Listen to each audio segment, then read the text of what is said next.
तो चलिए शुरू करते हैं। सबसे पहले इस वीडियो में हम बात करेंगे रिक्वायरमेंट्स की, उसके बाद मैं आपको एक एग्जांपल लेके इस पूरे इंश्योरेंस प्लान के बारे में बताने वाला हूं। उसके बाद हम अदर बेनिफिट्स देखेंगे कि क्या इसमें लोन की सुविधा अवेलेबल है या नहीं है, सरेंडर आप इस पॉलिसी को कर सकते हैं या नहीं, और इसमें इनकम टैक्स से किस किस तरह के बेनिफिट्स आपको देखने को मिल जाते हैं। तो आइए सबसे पहले देख लेते हैं मिनिमम एज इस प्लान को लेने के लिए कितनी है। तो मिनिमम एज इस प्लान को लेने के लिए जो दी गई है वो दी गई है 30 ईयर्स की। मतलब कि कोई भी व्यक्ति जो 30 ईयर्स से ज़्यादा का है वो इस इंश्योरेंस प्लान को ले सकता है। तो अब बात करते हैं मैक्सिमम एज की। मतलब कि अगर आप इस इंश्योरेंस प्लान को लेते हैं तो ज़्यादा से ज़्यादा कितनी उम्र का व्यक्ति इस इंश्योरेंस प्लान को ले सकता है। तो अगर आप इमीडिएट एन्युटी वाला ऑप्शन चूज करते हैं तो उसमें जो मैक्सिमम एज दी गई है वो दी गई है 85 ईयर्स, लेकिन उसमें एक ऑप्शन एफ अवेलेबल है जिसमें मैक्सिमम एज जो दी गई है वो दी गई है 100 ईयर्स की। उसके बाद अगर आप डेफर्ड एन्युटी वाला ऑप्शन चूज करते हैं तो उसमें जो मैक्सिमम एज दी गई है वो दी गई है 79 ईयर्स तक की। मतलब कि 79 ईयर्स तक का व्यक्ति डेफर्ड एन्युटी वाले ऑप्शन को चूज कर सकता है। उसके बाद बात करते हैं मिनिमम सम एश्योर्ड की। मतलब इसमें मिनिमम बीमा आप कितने रुपए का ले सकते हैं।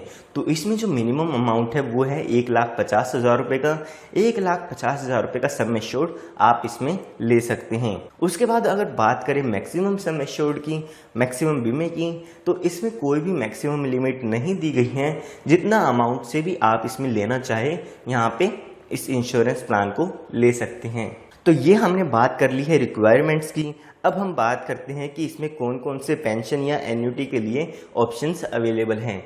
तो इसमें एन्युटी के लिए दो ऑप्शन देखने को मिल जाते हैं। सबसे पहले जो ऑप्शन है वो है इमीडिएट एन्युटी का, और जो सेकंड ऑप्शन है वो है डेफर्ड एन्युटी का। इमीडिएट एन्युटी का मतलब जब आप ये इंश्योरेंस प्लान ले गए तो उसके तुरंत बाद जो है आपको पेंशन या एन्युटी मिलना शुरू हो जाती है। उसके बाद अगर बात करें हम डेफर्ड एन्युटी की, तो डेफरमेंट मतलब होता है पोस्टपोन करना। मतलब आप तुरंत अपनी पेंशन ना लेके चाहते हैं कि आपकी जो पेंशन है आपको कुछ साल बाद मिले। तो इसमें जो टाइम पीरियड होता है वो आपको सेलेक्ट करना होता है।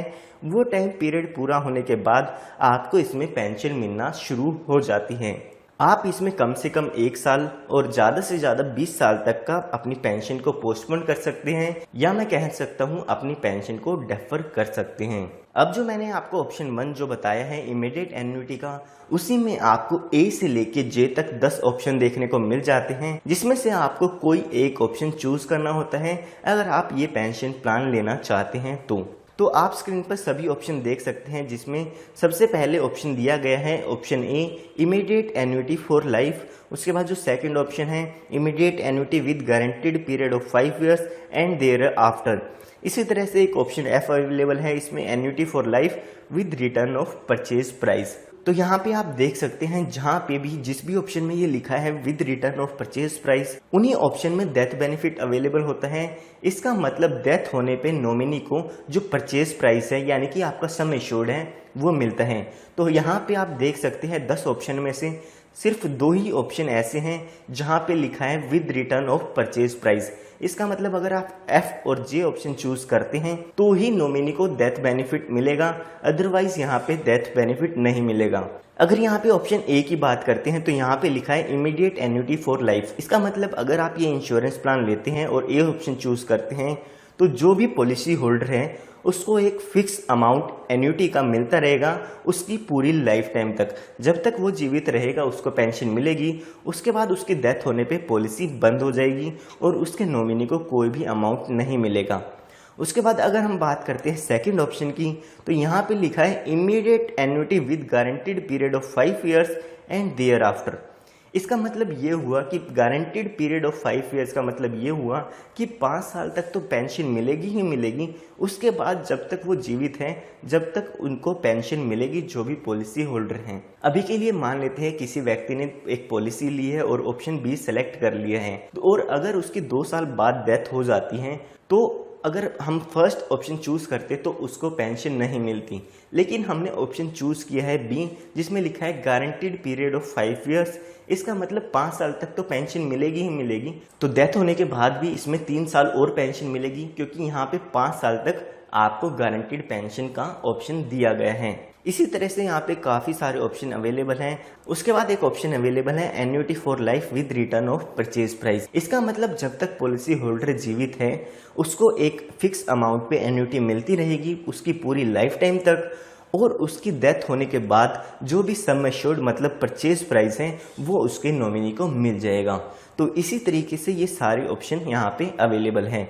तो ये हमने बात कर ली है इमीडिएट एन्युटी की। अगर आप इन ऑप्शंस के बारे में डिटेल में जानना चाहते हैं तो आप कमेंट में बताइएगा, मैं कोशिश करूंगा कि इन ऑप्शन के बारे में आप सभी के लिए एक सेपरेट वीडियो लेके आऊं। जैसे इमीडिएट एन्युटी में 10 ऑप्शंस अवेलेबल हैं, उसी तरह से डेफर्ड एन्युटी में भी 2 ऑप्शन अवेलेबल हैं। सबसे पहले जो ऑप्शन है वो है deferred annuity for single life, और जो सेकंड ऑप्शन है वो है deferred annuity for joint life. सबसे पहले बात करते हैं deferred annuity for single life. इसका मतलब जो आपने डेफरमेंट टर्म सेलेक्ट की है वो पूरी होने के बाद आपकी पूरी लाइफ टाइम तक आपको पेंशन मिलती रहेगी। उसके बाद जब आपकी डेथ हो जाती है तो जो भी डेथ बेनिफिट है वो आपके नॉमिनी को दे दिया जाता है। और अगर बात करते हैं हम deferred annuity for joint life की, तो deferred annuity for joint life का मतलब है कि सबसे पहले जो भी पॉलिसी होल्डर है उसको पेंशन दी जाती है जब तक वो जीवित रहता है एक फिक्स अमाउंट पे। जब उसकी डेथ हो जाती है जो भी पॉलिसी होल्डर हैं तो उसके बाद जो उसका पार्टनर है मतलब जॉइंट पार्टनर है उसको उसकी पूरी लाइफ टाइम तक पेंशन मिलती रहेगी। तो यहाँ पे आप देख सकते हैं जॉइंट लाइफ अगर आप चूज करते हैं तो यहाँ पे 2 लोगों को जो है पेंशन मिलेगी। पहले पॉलिसी होल्डर की डेथ होने के बाद जो दूसरा है फिर जो पार्टनर है उसको जो पेंशन है वो अमाउंट मिलना शुरू हो जाएगा। तो यहाँ पे कुछ लोग पूछते हैं कि अगर जो हमारा पार्टनर है उसकी डेथ पहले हो जाती है तो क्या होगा। तो उस केस में जिसके नाम से पॉलिसी है तब तक वो जीवित है उसको पेंशन मिलती रहेगी, उसके ना रहने पर पॉलिसी बंद हो जाएगी और जो भी डेथ बेनिफिट होगा वो पॉलिसी होल्डर के नॉमिनी को मिल जाएगा। तो ये हमने एन्युटी के ऑप्शंस की भी बात हमने कर ली है। तो आइए अब एक एग्जांपल लेके समझते हैं कि ये पूरा इंश्योरेंस प्लान कैसे काम करेगा। सबसे पहले इमीडिएट एन्युटी प्लान का एक एग्जांपल ले लेते हैं और देखते हैं ये किस तरह से काम करता है। तो आइए सबसे पहले मान लेते हैं कोई व्यक्ति है जिसकी एज है 40 ईयर्स की और वो सम एश्योर्ड लेना चाहता है 10 लाख रुपए का।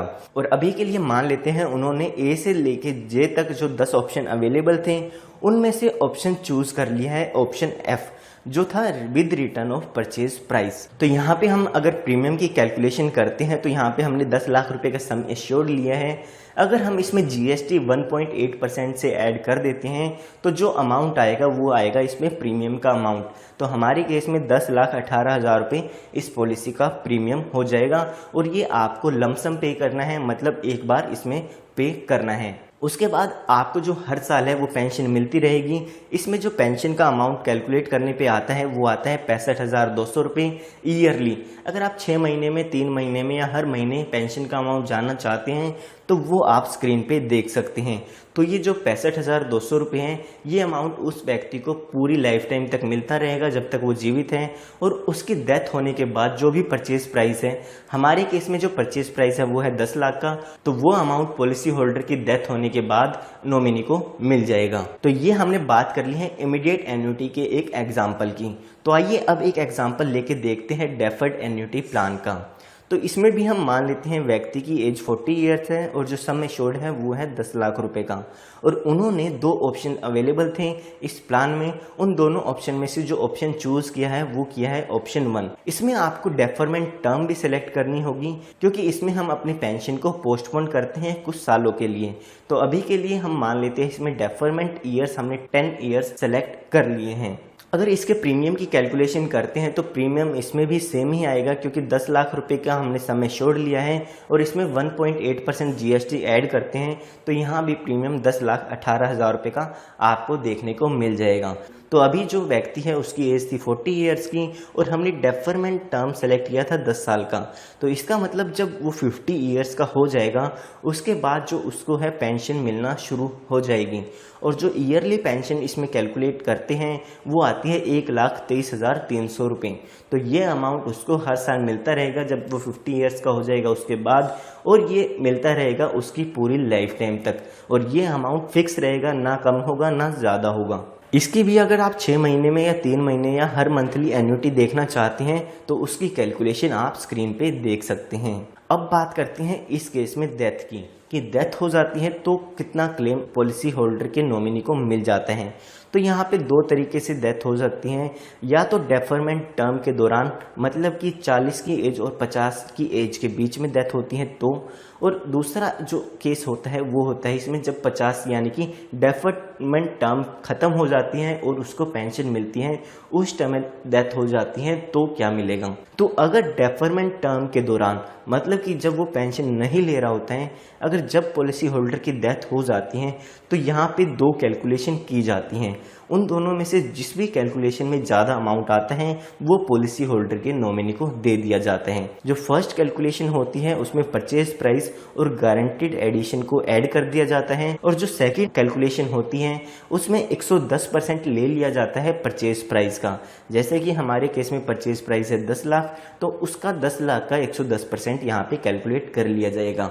उसके बाद इन दोनों कैलकुलेशन में से जो भी हाईयर अमाउंट आएगा वो नॉमिनी को दे दिया जाता है। और अगर बात करते हैं जब वो एन्युटी ले रहा है, मतलब सेकंड केस, जब एन्युटी ले रहा है और जब उसकी डेथ हो जाती है तो क्या होगा।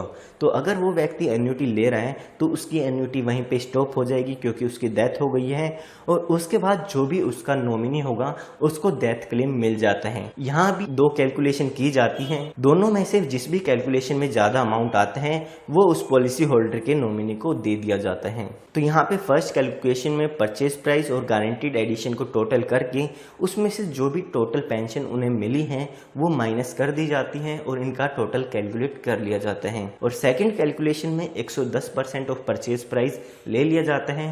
तो इन दोनों को कंपेयर करेंगे, दोनों जिसमें से ज़्यादा अमाउंट आता है वो पॉलिसी होल्डर के नॉमिनी को इसमें दे दिया जाता है। तो उसके बाद बात करते हैं अदर बेनिफिट्स की। तो सबसे पहले यहाँ पे मैं आपको बता देता हूँ, यहाँ पे लोन और सरेंडर की सुविधा इमीडिएट एन्युटी के सिर्फ ऑप्शन एफ और ऑप्शन जे में अवेलेबल है, और डेफर्ड एन्युटी के दोनों ही ऑप्शन में यहाँ पे लोन और सरेंडर की सुविधा आपको देखने को मिल जाती है। तो अगर आप लोन लेना चाहते हैं तो 1 साल बाद इमीडिएट एन्युटी के ऑप्शन एफ या जे में ले सकते हैं, और डेफर्ड एन्युटी के ऑप्शन 1 और ऑप्शन 2 में आप लोन ले सकते हैं अपने पॉलिसी शुरू होने के 1 साल बाद। तो अगर आप अपनी पॉलिसी को सरेंडर कराना चाहते हैं तो आप 3 महीने बाद अपनी पॉलिसी को सरेंडर भी करा सकते हैं, लेकिन आपको ये बात ध्यान रखनी है कि इमीडिएट एन्युटी के ऑप्शन एफ और जे में ही ये सुविधा अवेलेबल है, और डेफर्ड एन्युटी के ऑप्शन 1 और 2 में ही ये सुविधा अवेलेबल है। और अगर बात करते हैं इनकम टैक्स बेनिफिट की, तो उसकी इन्फॉर्मेशन आपको इस वीडियो के डिस्क्रिप्शन बॉक्स में मिल जाएगी, क्योंकि ये प्लान लॉन्च होने वाला है 12 सितंबर 2018 को, और अभी मेरे पास इनकम टैक्स बेनिफिट से रिलेटेड इसकी कोई भी इन्फॉर्मेशन